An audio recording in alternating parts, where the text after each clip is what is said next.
Hello കൂട്ടുകാരെ, നമ്മളിന്ന് മൂത്രത്തിക്കല്ലിനൊരു മരുന്നുമായിട്ടാണ് വന്നേക്കുന്നത്. അപ്പോൾ മൂത്രത്തിക്കല്ലെന്ന് പറഞ്ഞിട്ടുണ്ടെങ്കിൽ ഭയങ്കര ബുദ്ധിമുട്ടുള്ളൊരു കാര്യമാണ്. നല്ല പെയിനായിരിക്കും, വയറുവേദന കാണും, നടുവേദന കാണും, ശരീരമാകെ വേദനയുള്ള ഒരു അവസ്ഥയായിരിക്കും. ചിലർക്ക് ബ്ലീഡിങ് വരും, ഒരുപാടങ്ങ് മൂത്രത്തിക്കല്ലൊക്കെ. ഇപ്പം എത്ര വലിയ മൂത്രത്തിക്കല്ലായാലും ആ മൂത്രത്തിക്കല്ലിനെ നമുക്ക് ഇല്ലാതാക്കാൻ ഈ ഒരു ചെടിയുടെ മരുന്ന് നമ്മൾ ഉണ്ടാക്കിയാൽ മതി.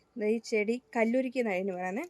ഇതിൻ്റെതായ വളക്കൂറൊക്കെ ഉള്ള നല്ല തണുപ്പ് നനവൊക്കെ ഉള്ള ഇടത്ത് ഇതിൻ്റെ ചെടിയുടെ ഇലകൾ ഇതുപോലെ താഴ്ഭാഗം നല്ല വലിപ്പമുള്ളതായിരിക്കും. പിന്നെ മേലോട്ട് ഇത് വളർന്നു വന്ന് നിൽക്കുന്നതനുസരിച്ച് ഇതുപോലെ ചെറിയ ഇലകളായി മാറുന്നു.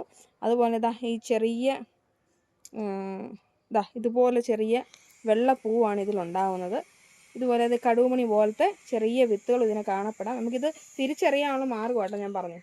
അപ്പോൾ ഇതെങ്ങനെ മരുന്നായിട്ട് നമുക്ക് യൂസ് ചെയ്യുന്ന പറഞ്ഞിട്ടുണ്ടെങ്കിൽ, നമ്മളിത് ഈ തണ്ടിൻ്റെ ഇത്രയും ഭാഗം വെച്ച് നമ്മൾ കട്ട് ചെയ്തെടുക്കണം. കട്ട് ചെയ്തെടുത്തിട്ട് നമ്മളിത് ചെറിയ ചെറിയ പീസുകളാക്കി എടുത്തിട്ട് നമ്മളൊരു 6 ഗ്ലാസ് വെള്ളത്തിൽ നമ്മൾ ഈ വെള്ളം ഈ ഇലകൾ അരിഞ്ഞെടുത്തത് ഇട്ട് തിളപ്പിച്ച് ഒരു 3 ഗ്ലാസ് ആയിട്ട് വറ്റിച്ചെടുക്കണം. 3 ഗ്ലാസ് ആയിട്ട് വറ്റിച്ചെടുത്തതിന് ശേഷം നമ്മളത് രാവിലെ വെറും വയറ്റിൽ ഇതിൽ 1 ഗ്ലാസ് വെള്ളം നമ്മൾ കുടിക്കണം. അതിന് ശേഷം ഒരു അരമണിക്കൂറത്തേക്ക് ഫുഡൊന്നും കഴിക്കാൻ പാടില്ല. ഒരു മുക്കാൽ മണിക്കൂറിന് ശേഷം നമ്മൾ 1 ഗ്ലാസ് സാദാ വെള്ളം കുടിച്ചതിന് ശേഷം നമുക്ക് പിന്നെയുള്ളത് ഒരു ലഘു ഭക്ഷണം എന്തെങ്കിലും ഉപയോഗിക്കുക. അതിന് ശേഷം നമ്മൾ പിന്നെ ഉച്ചക്കത്തെ ആഹാരം എന്താണെന്ന് വെച്ചാൽ ഉപയോഗിക്കുക. അത് കഴിഞ്ഞിട്ട് നമ്മൾ ആ ബാക്കി വന്ന 2 ഗ്ലാസ്സിലെ വെള്ളം 1 ഗ്ലാസ് വെള്ളം നമ്മൾ ഉച്ചയ്ക്കത്തെ സമയത്ത് കഴിക്കുക. അതിനുശേഷം നമ്മൾ പിന്നെ പ്രത്യേകം ശ്രദ്ധിക്കേണ്ട ഒരു കാര്യം എന്ന് പറഞ്ഞിട്ടുണ്ടെങ്കിൽ, നമ്മൾ ഈ മെഡിസിൻ യൂസ് ചെയ്യുമ്പോൾ കുറഞ്ഞത് ഒരു 3-3.5-4 ലിറ്റർ വെള്ളം ഈ മെഡിസിൻ കൂടാതെ നമ്മൾ വെള്ളം കുടിച്ചിരിക്കണം. അപ്പോൾ ആ വെള്ളം കുടിക്കുന്നത് നമുക്ക് പ്രധാനപ്പെട്ട കാര്യമാണ്. കുറഞ്ഞത് ഒരു 3-3.5-4 ലിറ്റർ വെള്ളം ഒരു ദിവസം കുടിക്കാൻ നമുക്ക് നോക്കണം.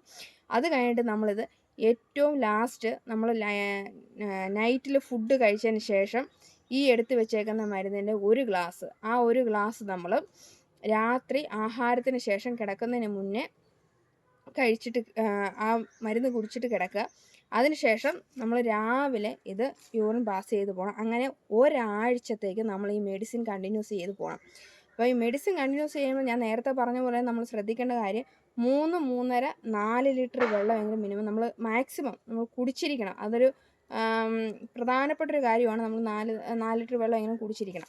അപ്പോൾ ഈ 4 ലിറ്റർ വെള്ളം കുടിക്കുന്നതിൽ നിന്ന് നമുക്ക് ഒരാഴ്ച വേണ്ട, നമുക്ക് ഒരാഴ്ചക്കുള്ളിൽ നമുക്കറിയാൻ പറ്റും ഈ മൂത്രത്തിൽ എത്ര വലിയ കല്ലുമായാൽ പോലും നമുക്ക് മൂത്രത്തിൽ കല്ല് പൊടിഞ്ഞ് ആ മൂത്രത്തിനോട് തന്നെ പോകുന്നത് നമുക്ക് കാണാൻ പറ്റും. അപ്പോൾ ഈ മൂത്രത്തിക്കല്ലിൻ്റെ പ്രശ്നങ്ങളുമായിട്ട് മുന്നോട്ട് പോകുന്ന ഒരുപാട് ആളുകളുണ്ട്. അപ്പോൾ അങ്ങനെയുള്ളവർ ഇതൊന്ന് ഉപയോഗിച്ച് നോക്കുക. ഇത് ഉപയോഗിച്ചിട്ട് നല്ല റിസൾട്ട് കിട്ടിയ ആളുകളുടെ അഭിപ്രായത്തിൽ മാത്രമാണ് ഞാനിപ്പോൾ ഈ വീഡിയോ ചെയ്യുന്നത്. അപ്പം ഇത് ചെയ്ത് നോക്കിയിട്ട് അതിൻ്റെ ഫീഡ്ബാക്കും കാര്യങ്ങളൊക്കെ എല്ലാവരും ഒന്ന് കമൻറ്റ് ചെയ്യുക. അതുപോലെ തന്നെ പിന്നെ നമുക്ക് ഇത് ആവശ്യമുള്ളവരിലേക്ക് ഈ വീഡിയോ എത്താനായിട്ട് മാക്സിമം എല്ലാവരും ഷെയർ ചെയ്യാൻ ശ്രമിക്കുക. അതുപോലെ തന്നെ നമ്മുടെ പേജ് ആദ്യമായിട്ട് കാണുന്നവരാണെങ്കിൽ ഒന്ന് ഫോളോ ചെയ്യാനും ലൈക്ക് ചെയ്യാനും മറക്കരുത് കേട്ടോ. അപ്പോൾ ഇന്നത്തെ വീഡിയോ ഇത്രയേ ഉള്ളൂ. Okay, by.